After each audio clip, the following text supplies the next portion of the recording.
दादाजी का पेड़। कहानी शुरू होती है एक छोटे से गांव में, जहां एक 12 साल का लड़का अपने माता पिता के साथ रहता था। उसे अपने दादाजी से बहुत लगाव था, लेकिन दूसरे गांव में रहने के कारण किशन अपने दादाजी से नहीं मिल पाता था। एक दिन उसकी माँ ने उसे बताया कि छुट्टियों में वह अपने दादाजी के गांव जा सकता है। लड़के के चेहरे पर खुशी की चमक आ गई, जैसे उसकी सबसे बड़ी इच्छा पूरी हो गई हो। माँ ने कहा, जाओ बेटा, दादाजी तुम्हारा इंतजार कर रहे हैं। गांव पहुंचकर वह हर पल अपने दादाजी के साथ बिताता।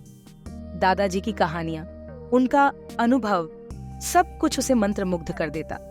लेकिन एक दिन खेलते खेलते लड़के ने दादाजी से एक ऐसा सवाल पूछ लिया जिससे कहानी में एक नया मोड़ आया। दादाजी, मैं बड़ा होकर बहुत सक्सेसफुल बनना चाहता हूँ। क्या आप मुझे कुछ ऐसा बता सकते हैं जिससे मैं कामयाबी हासिल कर सकूं? दादाजी की आंखों में एक चमक आ गई।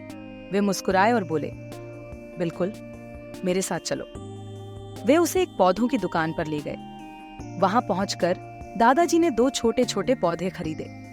लड़के के मन में उत्सुकता थी कि दादाजी ऐसा क्यों कर रहे हैं। घर आकर दादाजी ने एक पौधा बड़े से गमले में लगाया और उसे घर के अंदर रख दिया। दूसरा पौधा उन्होंने घर के बाहर खुले आंगन में लगाया। लड़के की जिज्ञासा और बढ़ गई। बेटा, तुम्हें क्या लगता है, कौन सा पौधा बड़ा और मजबूत बनेगा? लड़के ने थोड़ी देर सोचा और फिर बोला, जो पौधा हमने घर के अंदर लगाया है वह अच्छे से बढ़ेगा। वह तो हर मुश्किल से दूर रहेगा, जबकि बाहर का पौधा सूरज की तेज किरणों, आंधी तूफान और बारिश का सामना करेगा। उसे खतरा ज्यादा है। दादाजी ने गहरी मुस्कान दी, लेकिन कुछ नहीं कहा। समय बीतता गया और लड़का अपनी पढ़ाई में व्यस्त हो गया। 4 साल बाद एक बार फिर वह अपने दादाजी के गांव गया। इस बार उसके मन में ढेर सारे सवाल थे। दादाजी, अब तो आप मुझे बताइए कि जिंदगी में सक्सेस कैसे मिलती है। दादाजी उसे उन पौधों के पास ले गए। अंदर वाला पौधा बड़ा तो हो गया था, लेकिन वह उतना मजबूत नहीं था। फिर दादाजी उसे बाहर वाले पौधे के पास ले गए, जो अब एक विशाल मजबूत पेड़ बन चुका था। उसकी शाखाएं दूर दूर तक फैली थीं और उसकी जड़ें गहरी और मजबूत हो चुकी थीं। अब बताओ, कौन सा पौधा ज्यादा बड़ा और मजबूत हुआ है? लड़के की आंखों में हैरानी थी। उसने कहा, वो पेड़ जो बाहर था, लेकिन ये कैसे हो सकता है? उसे तो इतनी सारी मुश्किलें झेलनी पड़ी होंगी। बिल्कुल सही बेटा, जो पौधा बाहर था उसने हर मुश्किल का सामना किया। उसी संघर्ष ने उसे इतना विशाल और मजबूत बनाया। मुश्किलें उसे झुकाने की बजाय और भी ताकतवर बनाती रहीं।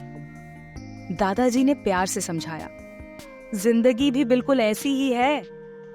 अगर तुम हर मुश्किल से बचकर रहोगे तो शायद तुम बड़े तो हो जाओगे, लेकिन मजबूत नहीं।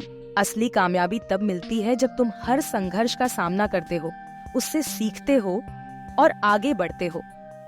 लड़के के मन में यह बात गहराई से उतर गई। उसने विशाल पेड़ की ओर देखा और उसके दादाजी के शब्द उसके दिल में गूंजने लगे। दोस्तों, जिंदगी की मुश्किलें हमें गिराने नहीं, बल्कि उठाने के लिए आती हैं। अगर हम उनसे भागेंगे तो कभी सच में बड़े नहीं बन पाएंगे, लेकिन अगर हम उन्हें गले लगाएंगे तो वही मुश्किलें हमें सच्ची ताकत और कामयाबी देंगी। याद रखिए, संघर्ष ही असली शिक्षक है। अगर आपको यह कहानी पसंद आई हो तो इसे शेयर करना मत भूलिएगा, ताकि और लोग भी इससे प्रेरणा ले सकें। धन्यवाद।